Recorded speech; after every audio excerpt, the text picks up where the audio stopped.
가슴을 울리게 하는 아름다운 대자연. 자연이 빛낸 다채로운 신비는 인간에게 가장 큰 위안이며 동경의 대상이 됩니다.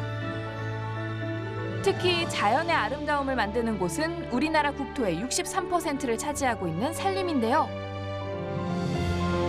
에너지를 공급하는 자연의 보고 산림. 많은 사람이 꿈을 꾸고 공익적 미래 가치를 열어가는 곳이 있습니다. 늘 같은 곳에서 우리의 꿈과 공익적 미래 가치를 만들고 있는 그 길을 나서봅니다. 전통사회에서 공동 이용의 대상이었던 산림. 일제강점기 산림 수탈과 한국전쟁을 거치며 산림의 50% 이상이 황폐해져 갔습니다.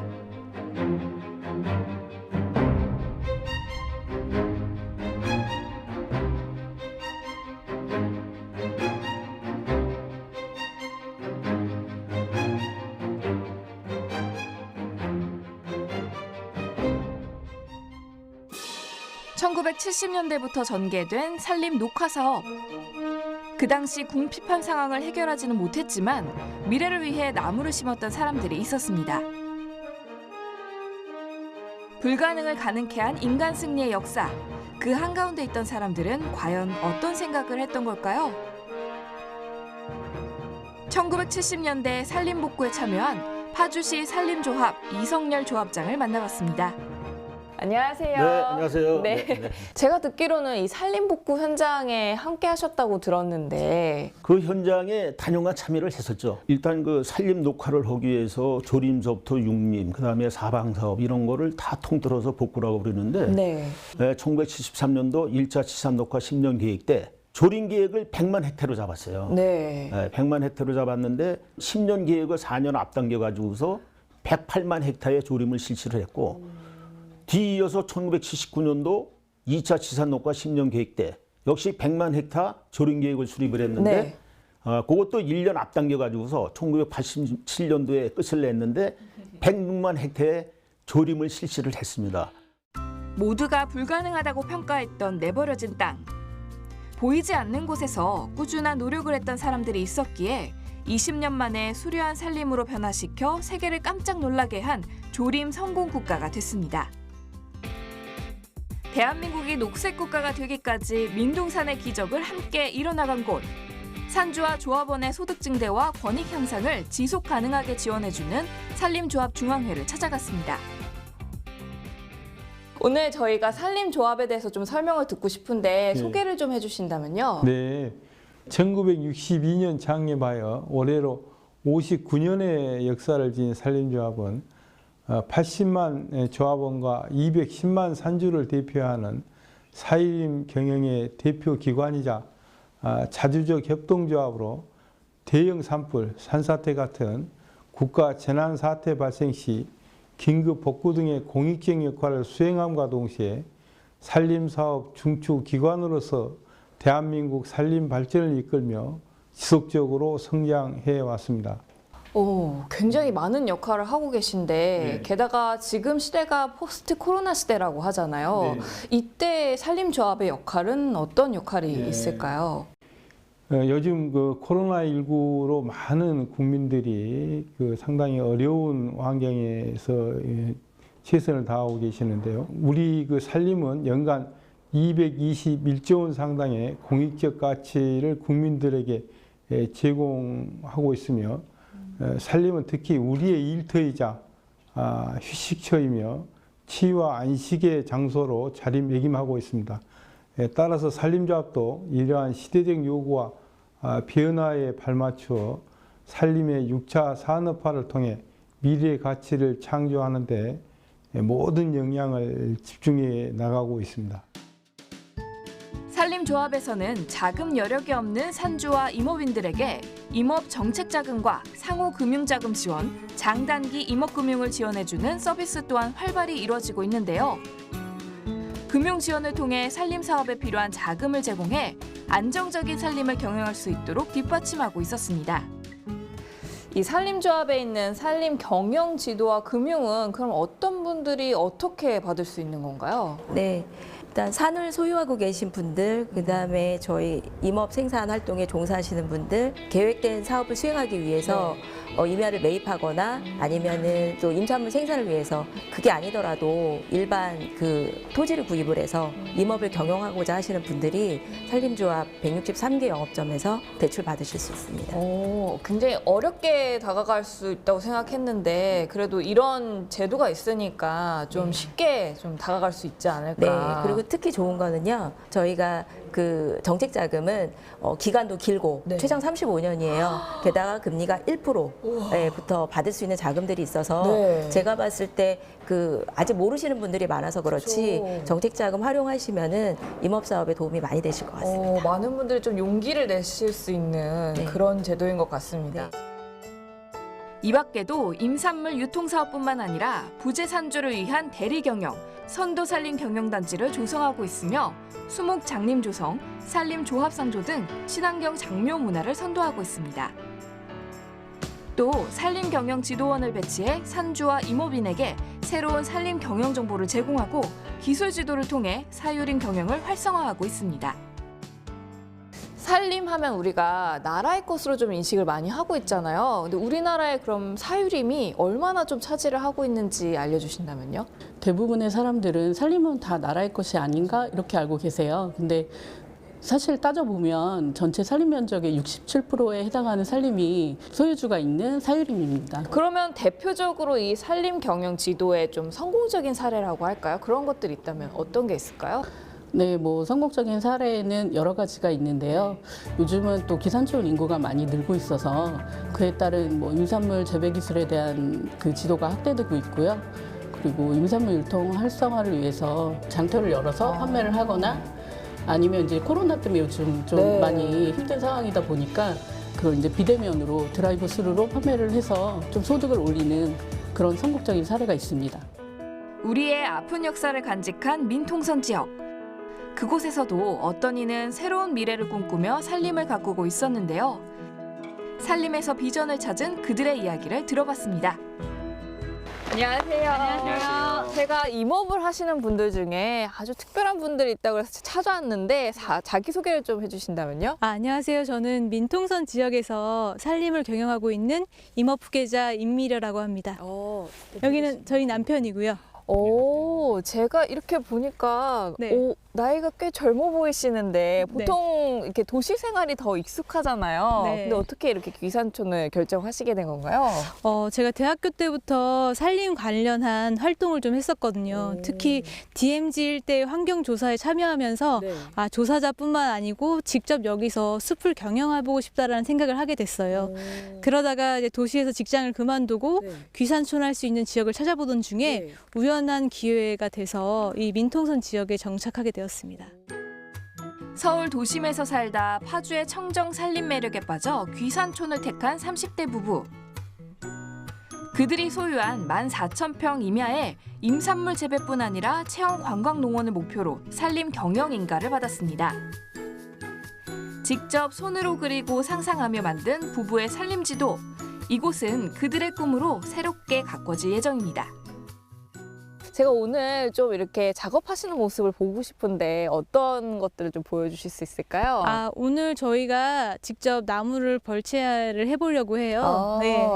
그럼 그 현장으로 좀 가 보실까요? 네. 안내해 주시겠어요? 네.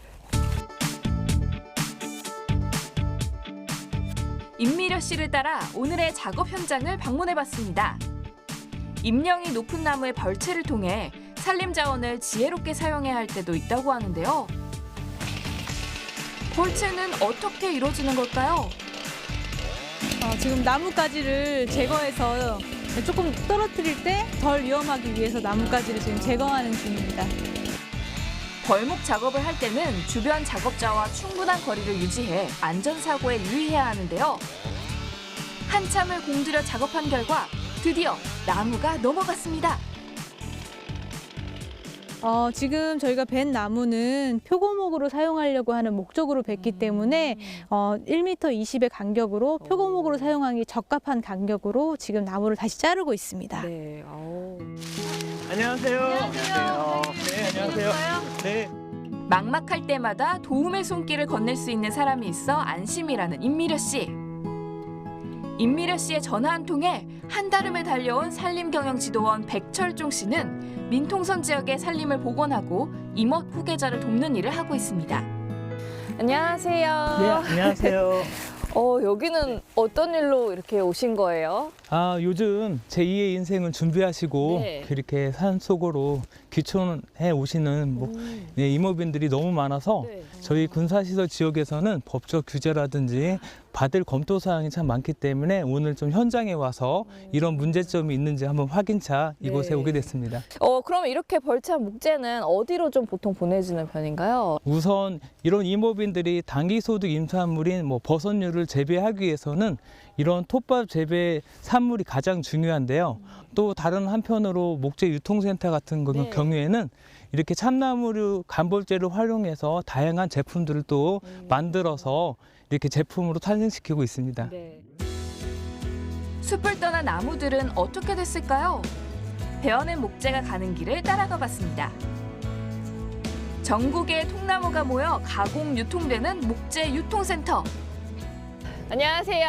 안녕하세요. 여기 정말 목재가 많은데 여긴 어딘가요? 여기는 산림조합에서 운영하고 있는 네. 목재 종합처리장 중부 목재 유통센터입니다. 우리나라 산에서 자란 나무를 네.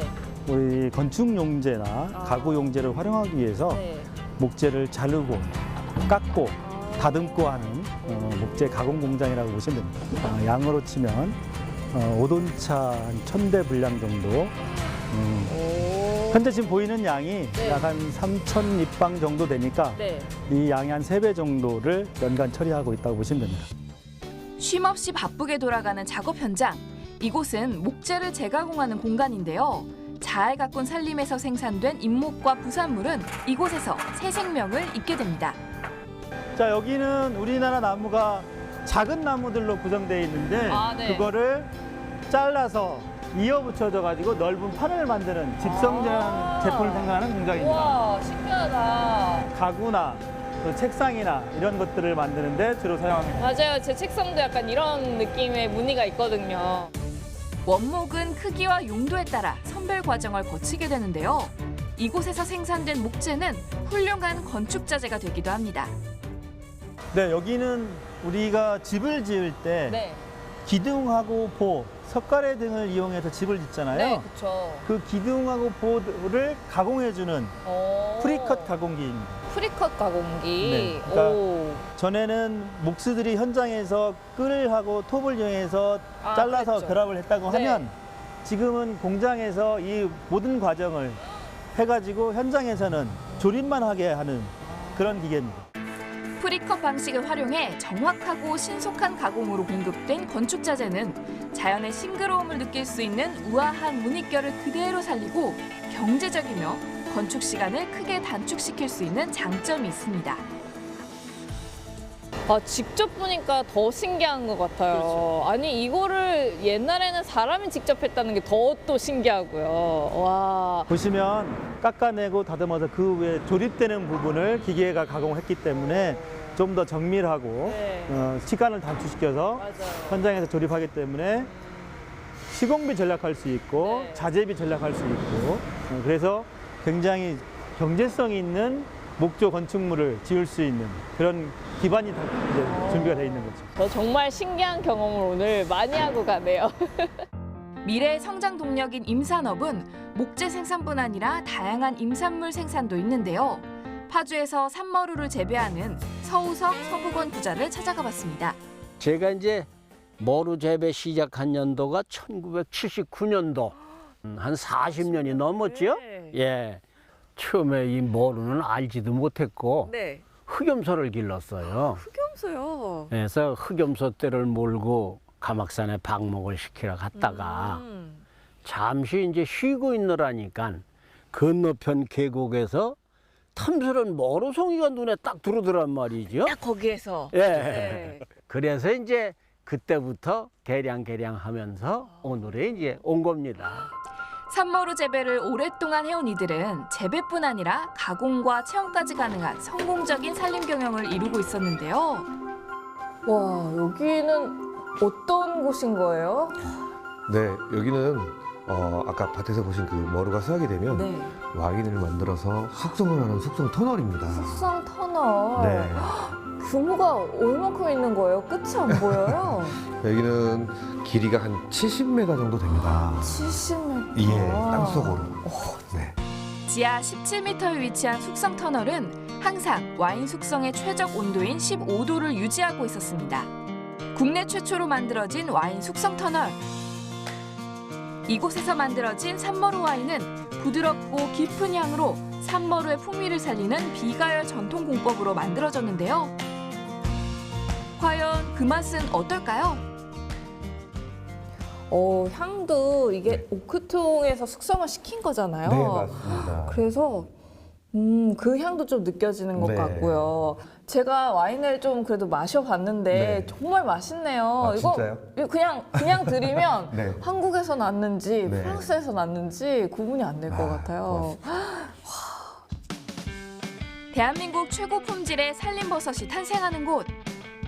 다양한 표고버섯 품종을 개발하고 표고버섯의 병해충을 줄여 최상의 품질을 연구하는 산림버섯 연구센터에 방문했습니다. 여기 보니까 뭔가 연구를 하고 계시는데 어떤 연구를 하는 곳인가요? 저희 연구센터는 1956년에 설립이 됐는데요. 네. 표고 재배 인가들이 좀 더 소득을 높이고 이렇게 할 수 있도록 이제 우량한 표고 씨앗인 종균을 네. 개발해서 보급하기 위해서 설립이 됐습니다. 국내나 국외에서 표고버섯 유전 자원을 수집해서 그걸 보존해 놓고 그 유전 자원을 가지고 이제 표고 품종을 육성을 하고 있습니다. 저렴한 외국산 버섯으로 침체됐던 국내 버섯 산업. 산림버섯 연구센터에서는 다양한 연구를 통해 버섯 산업의 위기를 극복하고 활력을 불어넣는데요. 표고버섯 종균 재배가 어떻게 이루어지고 있는지 알아보기 위해 함께 이동해봤습니다. 임업인들이 본격적인 버섯 재배를 하기 전 우수 종균이 생산되는 공간. 버섯의 모습을 갖추기 전에는 과연 어떤 모습을 하고 있을까요? 이쪽은 균을 심은 지 얼마 안 된 그래서 접종 배지라고 해서 보시면 전체적으로 이제 참나무 톱밥 색깔을 띠고요. 네. 이게 이제 한 달 정도 지나서 이렇게 균이 하얗게 먹었습니다. 그래서 이게 이제 활착 배지라고 하죠. 그럼 이제 마지막으로 이게 더 진행돼서 이렇게 갈색으로 변합니다. 이 하얀 균이 결국에 다시 또 갈색이 되나 봐요. 예, 그렇습니다.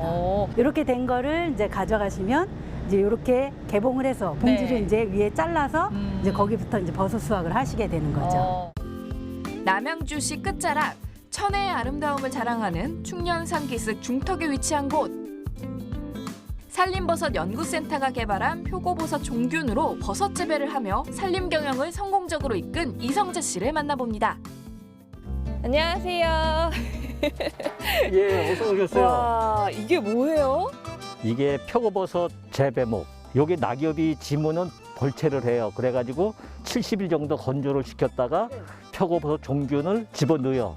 물을 충분히 주고 얘들이 잠자고 있는 걸 깨우면은 이렇게 표고버섯이 나와요.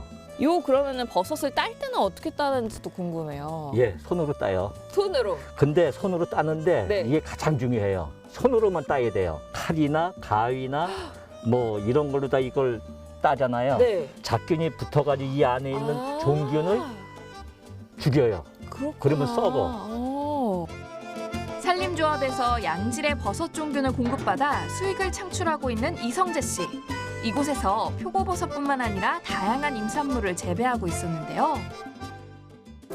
얘네는 다 뭐예요? 알고 싶어요? 네. 요거는 헛개라는 거예요. 우리가 마시는 헛개수. 예. 요게 우리 구지뽕 열매, 토종가시 오가피 열매. 가장 이 세상에 가장 좋은 표고버섯이 무엇일까요? 선생님이 따신 표고. 그래서 내가 얘기를 하는데 그거 아니야. 그러니까 MC분이 딴 것도 아니야.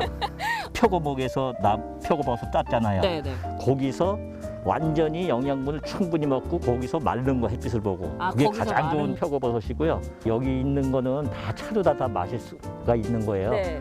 우리 이쁜 분이 왔으니까는 구지뽕으로도 한번 차로 한번 끓여 먹어볼까. 구지뽕차 한 번도 안 예. 마셔봤는데. 풍부한 영양 성분으로 철마다 건강에 도움이 되는 다양한 임산물. 풍요로운 숲이 우리에게 주는 선물이 아닐까 싶은데요. 이게 바로 그 구집봉차. 예, 맞아요. 구집봉차 한 점 맛 좀 보시자고요. 잎과 줄기, 뿌리와 열매 모두 약용으로 사용하는 구집봉. 숲 한가운데에서 마시는 구집봉차는 마치 보약 한 첩을 먹는 느낌이 들었습니다. 많이 부드럽죠? 네. 안 쓰죠? 네. 전혀 근데 쓴맛이 안 구집봉 나는데요? 나무는 되게 써요. 아, 그래요? 생으로 먹으면은 되게 달아요. 오, 맞아요. 아까 향도 약간 예. 단향이 나는 게 예, 맞아요. 그런 것 같았어요. 제가 아까 궁금한 점을 좀 더 여쭤보고 싶어가지고. 예. 제가 듣기로는 이 농업보다 임업이 좀 국가적인 지원이 좀 약하다 이렇게 들었거든요. 예, 맞아요.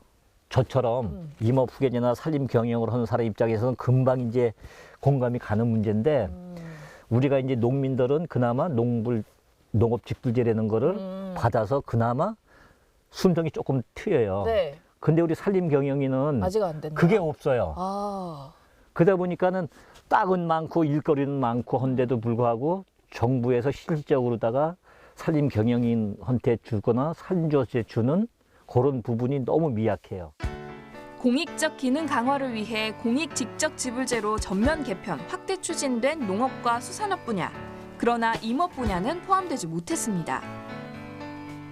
임업인들의 소득 증대와 공익적 가치 제고를 위해 산림 분야 공익형 직불제 도입 100만 서명 운동이 추진되기도 했는데요. 여기에 국회의원들의 임업 직불제 법안 발의가 더해졌습니다.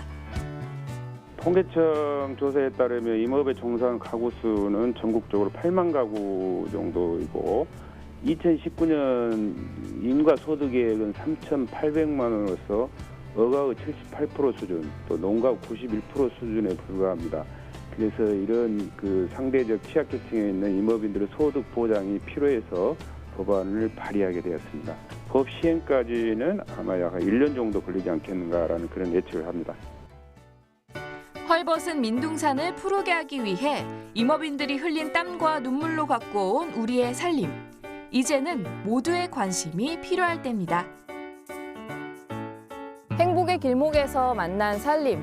자연과 인간이 만든 산림 경영이라는 작품은 산림조합의 도움으로 그 가치를 더 값지게 만들어냈는데요. 산림 경영에서 답을 찾고 미래를 바꾼 그들을 보면서 다시 한번 미래 국가 성장 동력으로서 임산업의 중요성을 확인할 수 있었습니다. 산림 파노라마, 미래를 바꾸는 힘, 산림 경영에서 답을 찾다. 준비한 이야기는 여기까지입니다.